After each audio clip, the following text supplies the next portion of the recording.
मंडळी, नगाऱ्याची गोष्ट तुम्ही कदाचित ऐकली असेल. मी कोकणातला आहे आणि कोकणात अशा गोष्टी प्रत्येक गावात घडत असतात. मी लहान असताना गावात गेलो त्यावेळेस माझ्या काकांनी ही गोष्ट मला सांगितली होती आणि अगदी छातीटोकपणे सांगितलं की हे आमच्याच गावात झालं.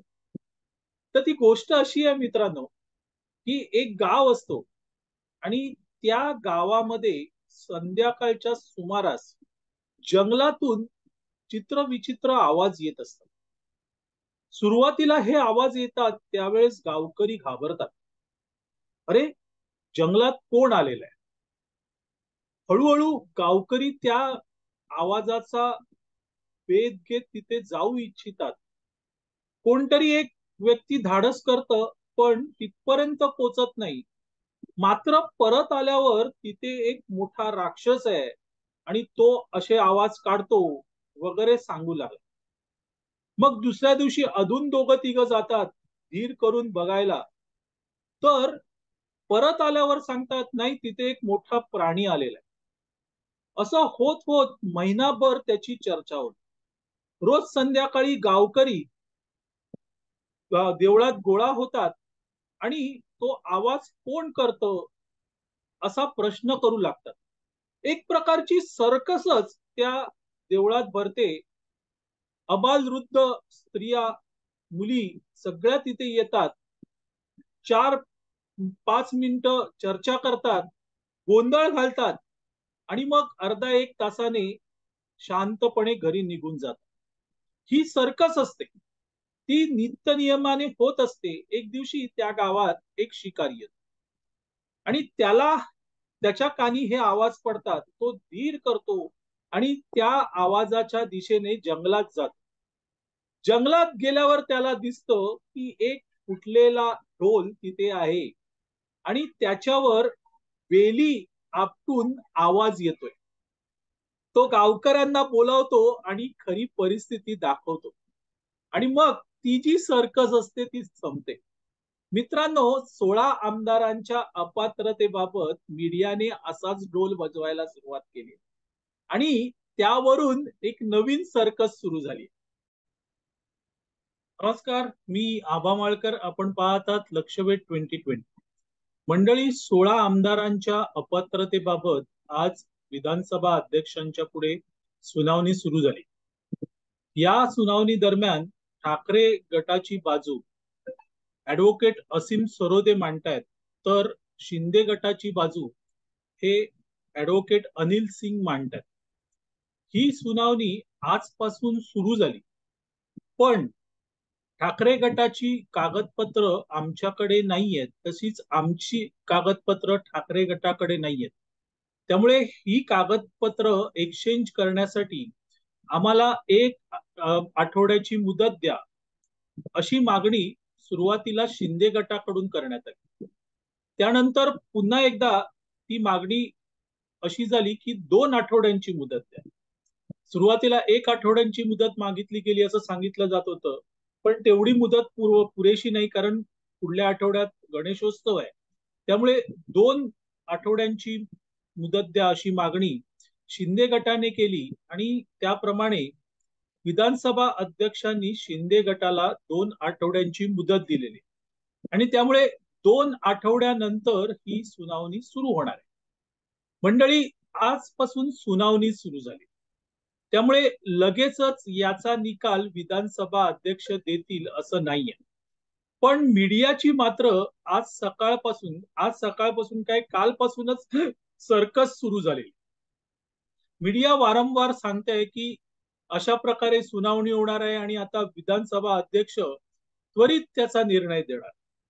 मंडळी, 16 आमदार तर आहेतच, त्यांची बाजू मांडायची आहे. पुन्हा ठाकरे गटाचे 14 आमदार आहेत, शिंदे गटाचे अजून काही आमदार आहेत. हे सगळे त्यांची त्यांची बाजू मांडणार आहेत आणि ही बाजू मांडून झाल्यानंतर विधानसभा अध्यक्ष त्याच्यावर विचार करणार आणि त्यानंतर निर्णय देणार आहे. मंडळी, ही सुनावणी लवकर संपेल अशी शक्यता नाही आणि पुन्हा सुप्रीम कोर्टाने विधानसभा अध्यक्षांना निश्चित वेळेत ही सुनावणी घेण्यास सांगितलंय, पण पर्टिक्युलर वेळ दिलेली नाहीये. आणि त्यामुळे विधानसभा अध्यक्ष किती वेळात निर्णय घेतील यावर कुठलंही आणि कसलंही बंधन नाहीये, हे सुरुवातीपासून स्पष्ट आहे. असं असताना आज निर्णय उद्या निर्णय हे काय आहे? पुन्हा मीडिया आणि विरोधक हे सरकार कोसळणार यावर अद्यापही ठाम आहे. 16 आमदार हे अपात्र ठरणार आणि हे सरकार कोसळणार यावर ते ठाम आहेत.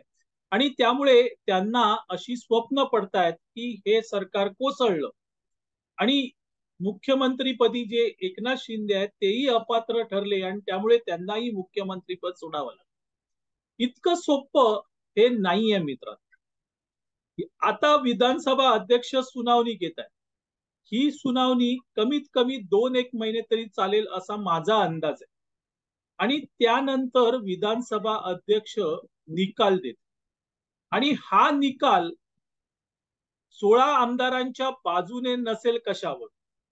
कारण सुप्रीम कोर्टाने ज्या गाईडलाईन दिलेल्या आहेत विधानसभा अध्यक्षांना, त्यानुसार शिवसेना पक्ष कोणाचा ही महत्वाची गाईडलाईन.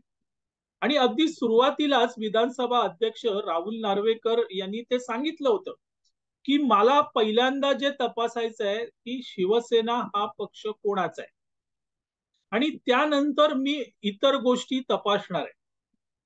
शिवसेना हा पक्ष निवडणूक आयोगाने जो निर्णय दिलेला आहे, ताजा निर्णय, त्यानुसार तो शिंदे गटाकडे. शिंदे हे शिवसेना या पक्षाचे प्रमुख आहेत आणि निवडणूक चिन्ह देखील निवडणूक आयोगाने शिंदे गटाला दिले. त्यामुळे खरी शिवसेना ही शिंदेची शिवसेना आणि हा सगळ्यात महत्वाचा आणि कळीचा मुद्दा ठरणार आहे.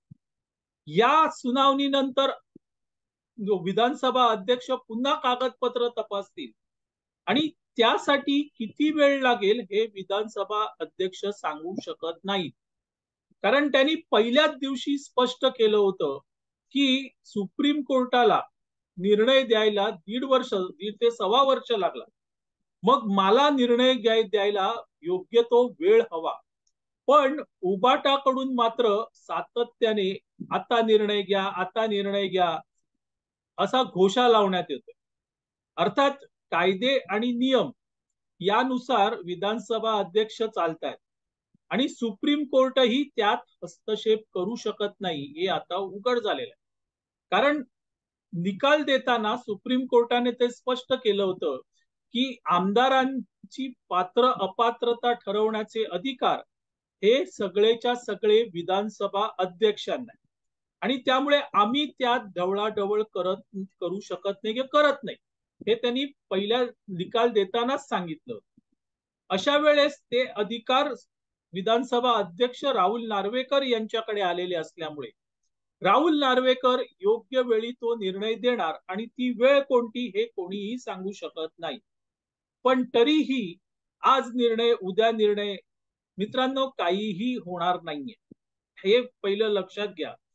कारण विधानसभा अध्यक्ष हे महत्वाचं पद आहे आणि ते पद भाजपने स्वतःकडे राखून ठेवलंय.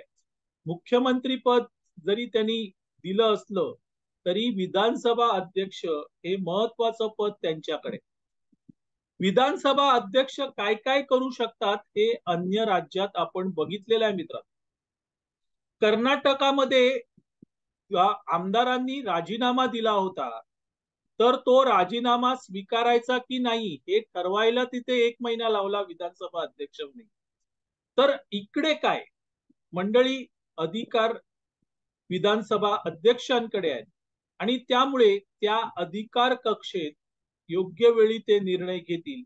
पण दरम्यानच्या काळात मीडियाची सर्कस मात्र सुरू राहणार आहे आणि त्या सर्कसीचा आपण आनंद घ्यायचा आहे. कारण तेवढंच एक मनोरंजन असतं मित्रांनो. मंडळी, तुर्तास इथे थांबतो. आपल्याला हा व्हिडिओ आवडला तर लाईक करा, शेअर करा आणि लक्षवेध 2020 ला सबस्क्राईब करा. धन्यवाद.